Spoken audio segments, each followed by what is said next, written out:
როგორი მატრასი სჭირდება ბავშვს მშვიდი, უსაფრთხო და კომფორტული ძილისთვის.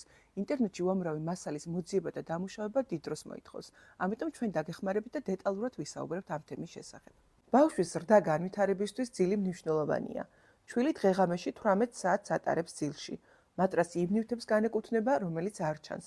თითქოს მეორე ხარისხოვანია, მაგრამ მისი ფორმა, შემადგენლობა დიდ როლს თამაშობს ბავშვის განვითარების პროცესში. მატრასი უნდა იყოს ჰიპოალერგიული, ბუნებრივი მასალისგან დამზადებული, როგორიცაა ბამბა, ბამბუკი, სიზალი, ქოქოსის ბოჭკო, ლატექსი, ასევე სერტიფიცირებული სინთეტიკური შემავსებლები კარგი არჩევანია. ისინი არ იწვევენ ალერგიას და გააჩნიათ კარგი ვენტილაცია. რბილი მატრასი თუ მყარი. აქ საჭიროა ბალანსის დაცვა.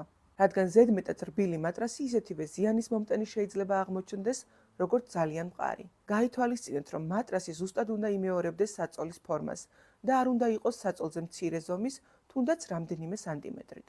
ზუსტად გაზომეთ ბავშვის საწოლი და შემდეგ შეარჩიეთ მატრასი. ბავშვების მატრას უმჯობესია ეხსნებოდეს ზედაპირი, რათა გარეცხოთ მარტივად და იზრუნოთ მის ჰიგიენაზე.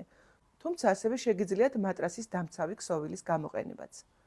ორგანული მასალისგან დამზადებული, ზომიერი სიმყარის, მოსახსნელი ზედაპირის მქონე მატრასი ბავშვის ძილის პროცესს კომფორტულს გახდის. შემდეგ ვიდეოში ვისაუბრებთ, რას ნიშნავს მატრასების სერტიფიცირება და რატომ უნდა შეიძინოთ მხოლოდ და მხოლოდ სერტიფიცირებული მატრასი.